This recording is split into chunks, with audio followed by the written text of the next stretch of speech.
All right, it looks like we are back live here on the stream.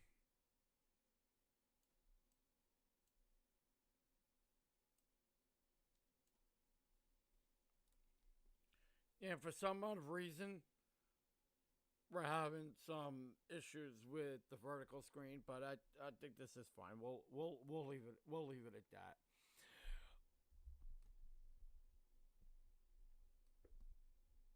Okay, but anyway, we're gonna start with the live stream. We'll start taking some questions and answers here in our early morning show. Um, If you guys are popping in or if you're new to the channel, my name is Anthony. I am a 16-year veteran for Major League Baseball.com. I've been a ghostwriter for 16 years behind all of the reporters in the league. I've written for many writers in MLB, including myself.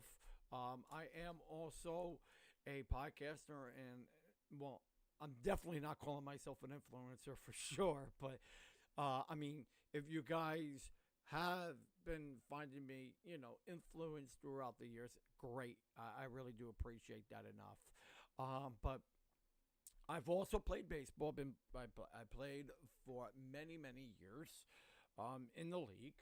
Wasn't a minor league player. Almost got my shot at it until did some injuries, but it was short lived. But I could definitely tell you a lot about pitching. Definitely tell you a lot about hitting. I could go here on this live stream and give some of our baseball fans or baseball players for that matter some advice on how to play in the game. So this our stream is perfect for all live ages. So if you are chiming in, if you are new, great to have everybody here on this stream early this morning. We do go live at 8:30. For some odd reason, we were having some issues before we went live. Our vertical screen hasn't been working here on the TikTok live stream, but we are live on Facebook. We are live on TikTok, and we're also live on YouTube. So if you guys have questions, please feel free to put them in the comment section down below. If you are new, please share, like, and subscribe. All the comments in our social media setting, we will answer them. But however, you need to be a subscriber and also a follower of our channel for me to answer to your live stream questions each and every morning here at 8:30. So please put your comments down below, share, like, subscribe. That's the only way that these channels get to grow. So we are going to talk a little bit on some Mets news. We got some really good news development early this morning here at MLB. We're going to touch up a little bit on some of that Mets update news. We're going to talk a little bit on some profile because obviously we got to talk about that early this morning on the latest Mets move, which was Craig Campbell. If you guys don't know who he was a pitcher in the league. He was a very valuable pitcher, I would find, a couple of years back because he was a very good pitcher in my opinion. So we're going to be touching up on a little on his profile in just a few moments. We don't have the full graphics here on the screen, but we will be touching up on that for tomorrow's live podcast. So if you are going to join us tomorrow, we're going to be live at 8:30. We're going to have a lot of people popping into the stream. And then we will be also having our 5:30 show tomorrow as well. We're going to be doing a lot of profiling on most of the players that the Mets did sign in the offseason with Bo Bichette, kind of touch up on him, touching up a little bit on Luis Roberts Jr., touching up on the latest Mets news sign in Craig Campbell, which was a 1-year minor league move and has an invite to spring training. So we're going to touch up a little bit on that early this morning. But of course, if you guys do enjoy the channel, please share it, like it, subscribe. Again, that's how this channel grows and gives you all of your Mets news. Also, don't forget to check us out throughout the regular season, where we break down all the Mets news, break down all your live streams, and more. Because if you guys are really looking for a really good, reliable source, MetsXMFanZone.com is definitely the platform to go and check out your Mets spring training games and even regular season games as well. Because when, say for argument's sake, like if you don't have cable and you're trying to get some Met live streams throughout the regular season, MetsXMFanZone.com is a budget-friendly platform. It gives you 4 streams all in one. It gives you MLB. It gives you Pix 11, where the Mets go live on a lot of the times. Not everybody could get Pix 11, so we give it to a lot of our members. So it's Pix 11, MLB, ESPN, and also SNY, which is on the MetsXMFanZone.tv. So if you are looking for a reliable platform, $12.99 for the membership gives you all 4 live streams, 24/7 full access, and you can take it on the go with you with no advertisements, no TV providers, and no pop-ups. It is strictly like a boast all in one. Like you're getting so many different channels all in one platform, and you don't have to worry about trying to scramble for feeds, because MetsXMFanZone.com is your ultimate destination where the fans go. And also, you guys can go into our community, because like whatever games we talk about or stuff like that, you go into a forum and you can chat among the games.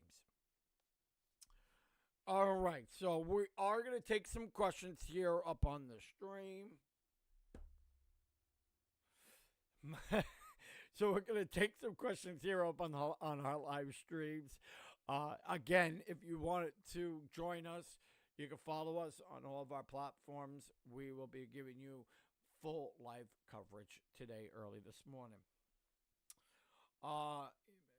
The TikTok baddies.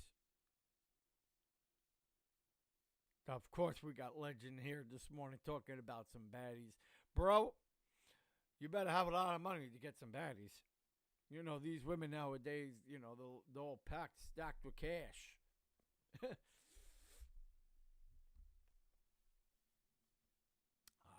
Which state has more baddies in New York or Florida? Florida, man. You go down to Miami. Miami's definitely the spot to go.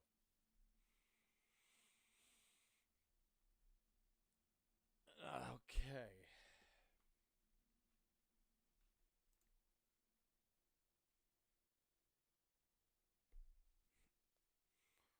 Okay, so let's go on a little bit on some of the latest Mets news. So again, like I said before, the New York Mets' latest move was signing Kurt Campbell, which he was a starter pitcher. We're gonna do the whole profiling tomorrow on him. We got a couple more players that we're profiling too. But kind of go a little bit on some of the transitions of Craig Campbell. I mean, again, he was a Cy Young Award winner a couple of years back. He was a very good pitcher. Been around multiple teams. But now with the New York Mets. Now, where is his position with us? Well, obviously, it's a triple A move, minor league move, 1 year. He is invited to spring training. He would be probably one of the latest Mets bullpen pieces, more than likely, or if not, probably on a release. Does this make a big difference for the New York Mets? Probably not. I think right now that the Mets are just looking to add different pieces and just kind of like bolster that bullpen. There has been a lot of Mets chatter. We're going to talk a little bit on that too. But I mean, Craig Campbell is our latest newest sign.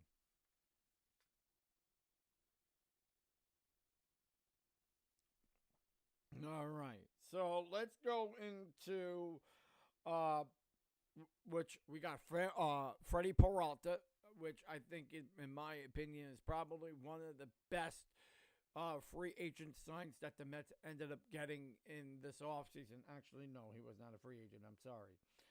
He was a trade, which I thought was pretty interesting. Then bringing in Luis Roberts Jr. for a center fielder. I think that was also a very good move, too. And also signing Bo Bichette. I think that was probably the biggest highlight for the Mets this offseason because the Mets really needed, a bolster into that lineup where, of course, you have Juan Soto, but you also have Bo Bichette, got Francisco Lindor, Marcus Semien, Jorge Polanco. These are guys that are really going to kind of bolster that lineup and get not only have contact hitting, but also have some really good power bats with Bo Bichette and Juan Soto. Because now that you're looking at this lineup from start to finish, from 1 to 9, you know that you got really good contact hitting and also power bats, especially with the bottom of your lineup with Alvarez, with Terrence. I do feel that this, looking from 1 to 9, has been projected to be very, very scary in 2026. So where I put this lineup is a number 3 for me in all of baseball. So if you really want to find a good lineup here and a good core of baseball players, the Mets are ranked as my number 3 next to the Yankees and next to the Dodgers. So I definitely feel that on how the Mets are going to produce numbers, I definitely see in the department of RBIs. I definitely think that the Mets lacked in that last year where they didn't put enough RBIs and get enough Ws. And also, which we'll discuss about the bullpen and the starter rotation in just a second.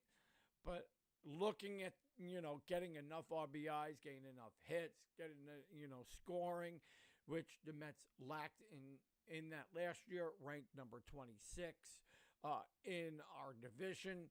And all of baseball, by the way, the Mets didn't put up some really good numbers. And going in 26, I definitely would say the Mets to be ranked at number 3 and getting better numbers with having Polanco, having Marcus Semien, and now having Bo Bichette. It kind of now brings more RBIs from all 3 of them, because if you're looking at from 56 RBIs in Marcus Semien, Luis Roberts Jr. kind of going with like 65, 68 RBIs. And then you look at Jorge Polanco with around 70 RBIs. I think the Mets could bring a little bit more of runs going in 26 from 25, because if you kind of look with the comparison and comparison, I definitely think that the Mets kind of have those numbers that they could really, feed off of with those 3 men. And I think it kind of gives enough of some RBIs for the Mets in 25. So that would definitely improve in 26. Now, let's talk with a little bit on the pitching side of things, because obviously pitching is a little bit more of an issue last year. The Mets ended up getting hurt a lot in the bullpen, especially with starter rotations. We got a lot of guys coming back in 25 this year with Christian Scott. Definitely we got Vlad Barad. We got Tomas now here with the New York Mets. The Mets got really good starting rotation also with David Peterson. You got now with Freddie Peralta. You got you got Clay Holmes into that lineup.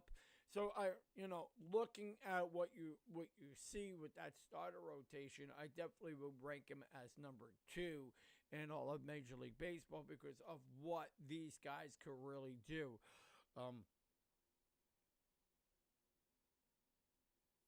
In that starting rotation, because not only are the Mets with a lot of pitchers, at least when you could have somebody that could be reliable coming from the minors. I think Senga is probably going to be here, depending on the scenario that the Mets do end up doing. If they want to bring him back, if they want to bring him down, get some work down there. Probably more than likely that the Mets are going to do that in the start of the season. And then I do think that having Tomas Myers in the bullpen, he was also another latest sign too. With that, I think it was with Freddie Peralta, if I'm not mistaken. But I definitely think that here the Mets kind of have some good weapons in the starter rotation, and especially with the bullpen.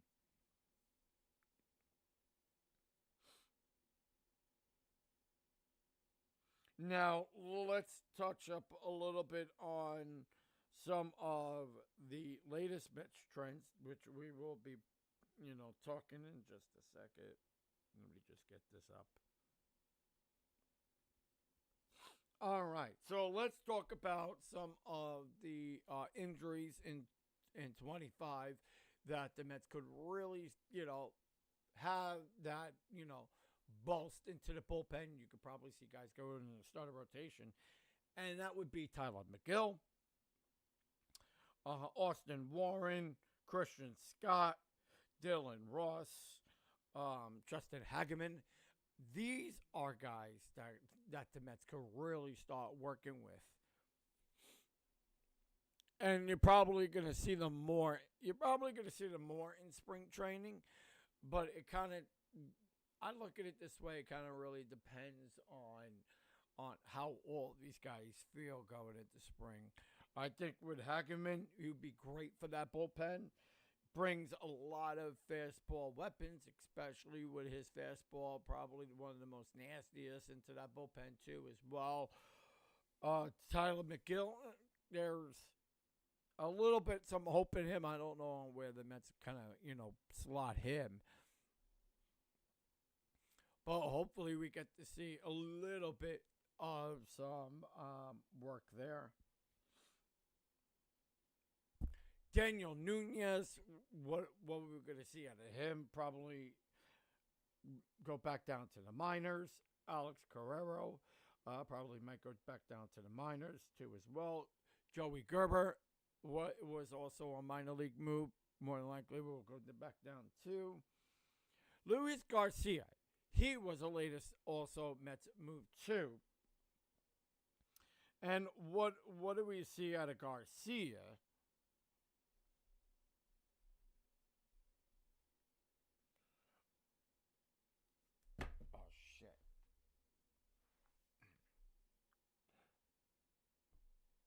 So what do we see out of Garcia?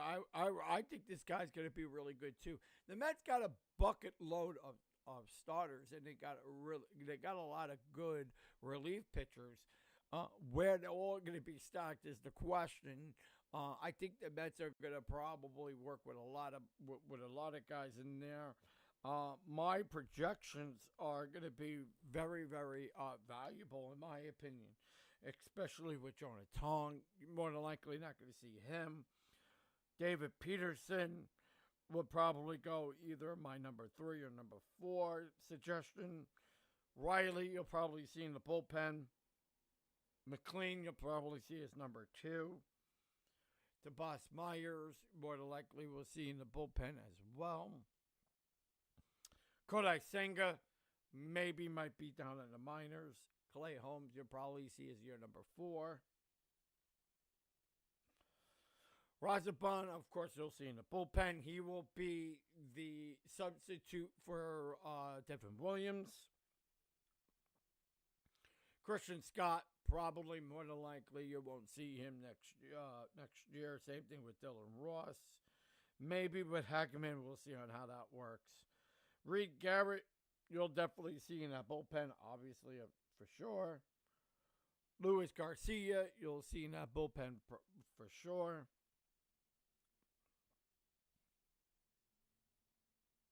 Luke Weaver, Tobias Myers, AJ Minter, those are also guys you might see in the bullpen as well.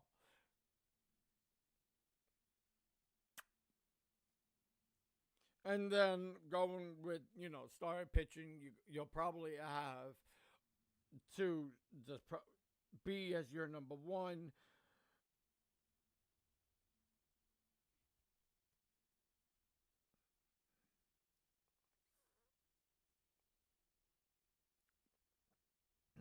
Okay, so we'll go with number one with your Freddie Peralta. Your number two, Nolan McLean.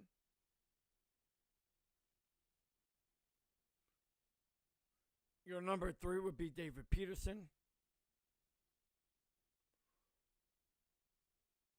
Number four would be either Kodai Senga or Clay Holmes.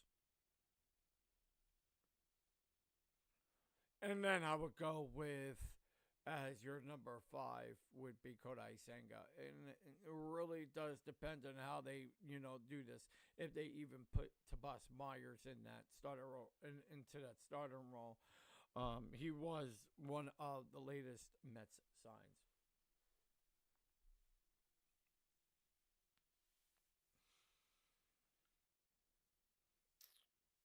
All right, so let's go with some catching. What is my projections on Francisco Alvarez? We're going to start doing a little bit on that. So Francisco Alvarez, I'm going to go with batting at 240.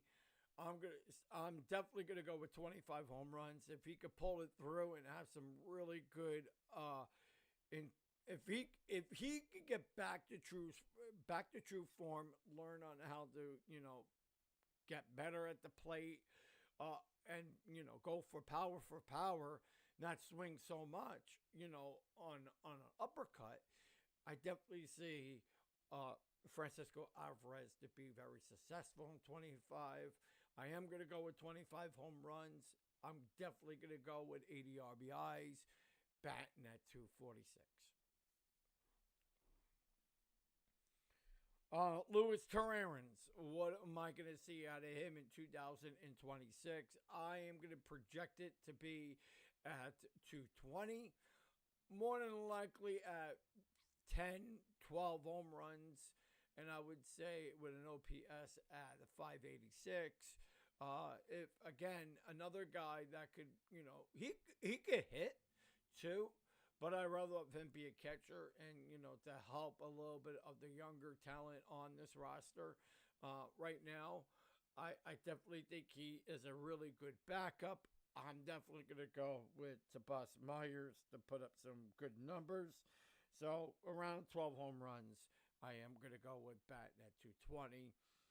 OPS like around 540.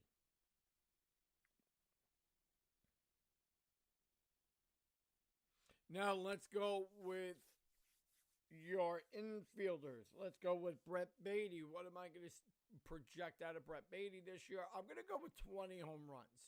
I know Brett Beatty has a really good bat. He's starting to get into his own sort of true form. A guy that I know could bring power. I'm going to go with an OPS at, I would say 586. I'm going to go with 86 RBIs. I'm going to go with 25 home runs. Batting at 311. Marcus Semien, very good contact hitter. We know what he could do. I think he'll be definitely a really good leader in that clubhouse, obviously, of course. What am I going to project for him in 2026? I am going to average with a batting average at 320. I'm going to go with 25 home runs. I am going to go with 80 to 90 RBIs. Of course, again, a good contact hitter. So you more than likely would see a lot of RBIs into his arsenal and an OBS and an OPS at 620. I could definitely see that OPS getting on base more, getting more hits, definitely having that OPS at 620. Jorge Polanco, a very good bat. He would definitely be a really good DH. We know what he could do. I'm going to put his average at, I say 312, maybe 290. Home run wise, he's a good power bat coming from the right side of the plate. I am going to project him to have at least 25 home runs. I'm going to go with 95 RBIs, OPS at 612. I definitely think that if he could stay consistent, being in contact as always, I could definitely see him having some really good numbers in 2026. I'm going to project that to be well over 600 of an OPS, average well over 240, maybe even around the 300s if he could be consistent enough this year and put up some good RBIs, but he can smack the ball. So I'm definitely going to project him at over 20 home runs. Now let's go with Bo Bichette, one of the biggest signs so far with the New York Mets this year in 2025-26. What are we going to project him to do in 2026? Is consistency. Having a really good power bat coming from the left side of the plate. We know that he could be switched at times. Now, you brought him in for power, but you also brought him in for contact hitting as well. A very good guy that could slap around the whole stadium. Also, again, when it comes with power, you're going to see him having a batting average at 340.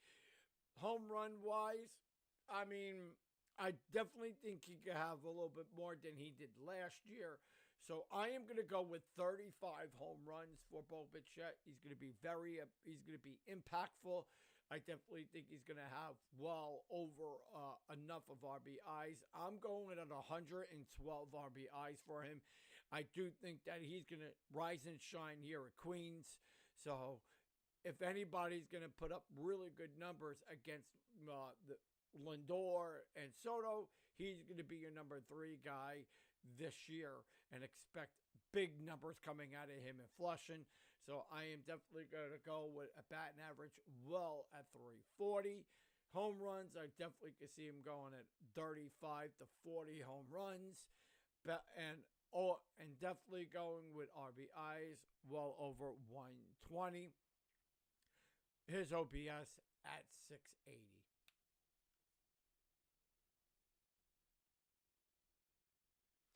Now let's go with Mark Vientos, a guy that needs a really good comeback season, a guy that needs to show impression. He didn't have a very good 2025 season. He was a strikeout guy at times. You did see some life with him towards the end of the season, but we need him to bounce back in 26.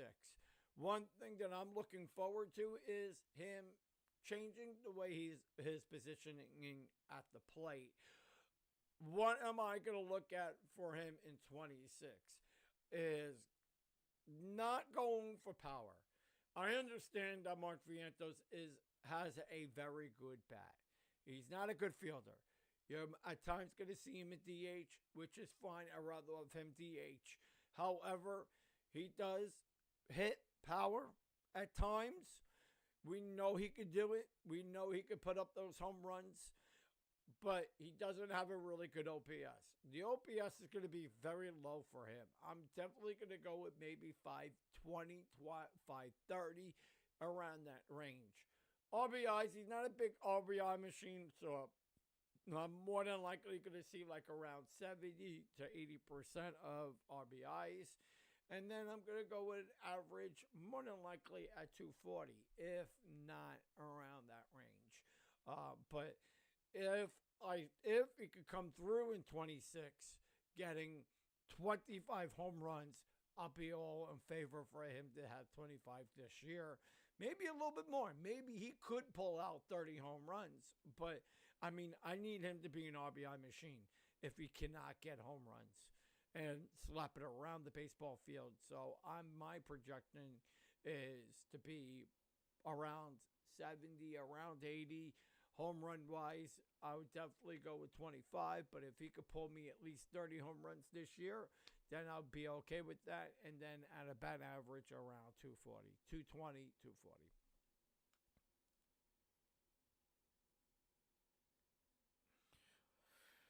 All right, let's go with Ronnie Mauricio. I don't think we're gonna see Ronnie Mauricio this year. Vlad Baran, I think we might see him. Also, probably not. I'm not anticipating him to be here, but they could probably bring him down to the minors. So I'm not going to put numbers up for him. Francisco Lindor. Now, Lindor is your top superstar on this New York Mets on this Mets roster. What am I going to see out of him in 2026? A little bit more urgency, a little bit more patience at the plate. We need to have him stop being a strikeout guy. He striked out a lot in 25. Probably one of the most strikeouts in on this Mets team. One thing that I am looking forward for him is to lay off on the strikeouts, not swing so much outside of the strike zone. But if he could pull up some really good numbers and get on base a lot, I am looking for him to be a running machine type of guy this year. Don't need to attack so much of the home run ratio. Even though we like to see Lindor hit a lot of home runs, but I want him to get on base more. I want him to start stealing more. And I also want him to start getting some RBIs. OBS, I'm definitely looking at him well over 600. If he could do that, that'd be even better. I'm going to go around 680, 700 for an OPS. RBIs, we know on how well he put up RBIs last year. I want to see a little bit more in his arsenal this year. So I am definitely going to go with 110, 120 for him to be projected. Home runs, I'm projecting him at 25, maybe 30 at least. We know that's where his numbers around are when he's on for home runs. And then as a batting average, close to 310, 311, 313. I'm projecting it around 313. I think he could have a pretty decent season. Just getting a little bit more consistency with his bat and getting on a little bit more instead of trying to go and swing for home runs and laying off on the slider, because conversion rates, if you looked at his slider throughout the regular season, was a very low ratio. He needs to lay off on those pitches, especially at the plate. I will like to see Francisco Lindor just get on more and lay off on those type of pitches, and I think he could be successful with that and have his OPS go higher than expected. So that's the numbers I would go with Lindor.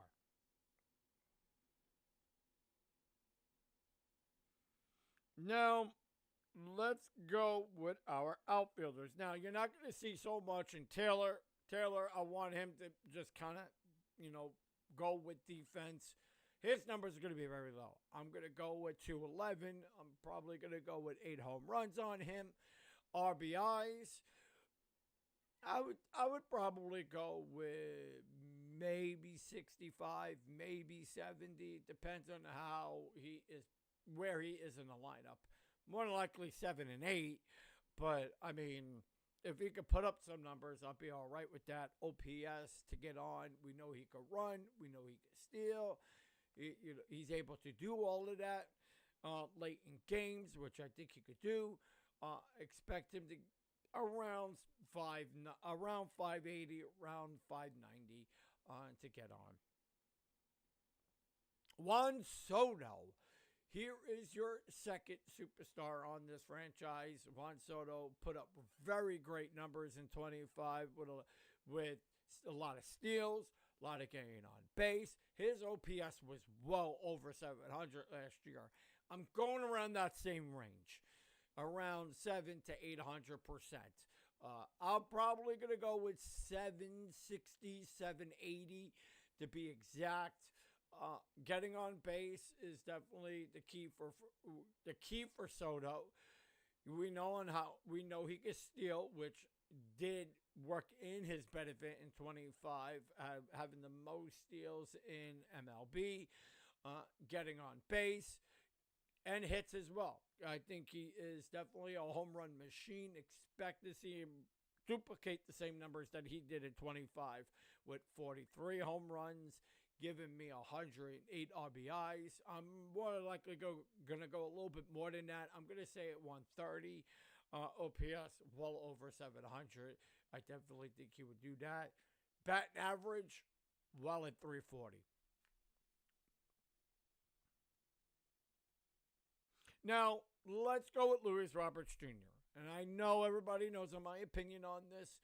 If he could have a bounce back year, if he could duplicate what he did 3 years ago in 2023, I definitely think this guy could be very successful. One thing that we also got him for was also his speed around the bases and his bat speed. One thing that I am looking forward to him is getting a better conversion rate around the base paths. Getting on, stealing, that is the most important part on this franchise. Looking at the OPS, I am going at 700 for him. If he could get on, steal, run, I definitely think that he could be very successful in 26. However, RBIs. Do I think he's an RBI machine? Absolutely not. Do I think that he's a home run guy? Absolutely not. Do I think that he could put up 25 home runs? I do. RBIs, I could see him around 75 to close to 80 RBIs, maybe at least, or maybe a little bit less. But if he can get on, steal, run, OBS could definitely be high. RBIs around 70 to 80. Home runs, I'm not going to see him being a home run type of guy this year, but I'm going to go with 20 home runs. Batting average, probably at 300.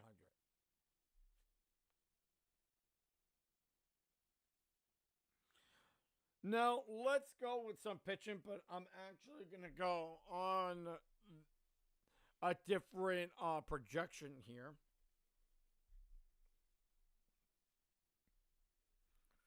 So let's go with, obviously, Freddie Peralta. What are we going to see out of Freddie Peralta?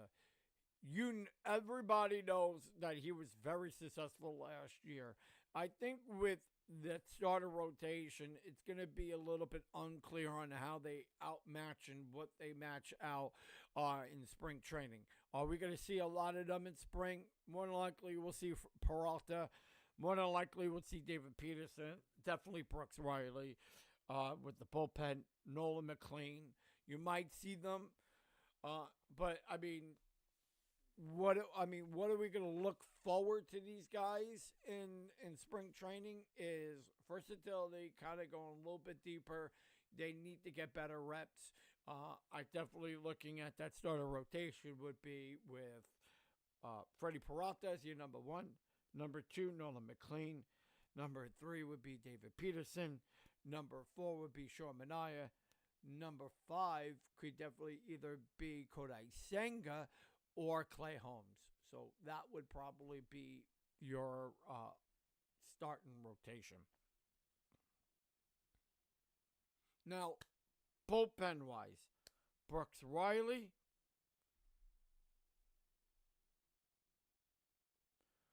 Luke Weaver, Tobias Myers, AJ Minter, Devin Williams, Razabon, Tyler McGill.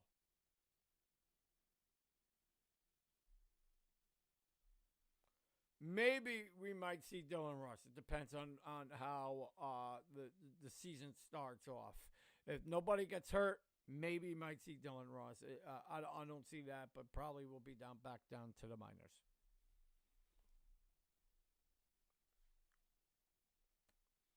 And that's your projection for the 2026 season. If you guys enjoy the show, please always tweet, like, and subscribe because we're always giving you all of your New York Mets news. It was great to have everybody here on our live stream, and we will see you guys back here tomorrow at 8:30 a.m. and also at 5:30.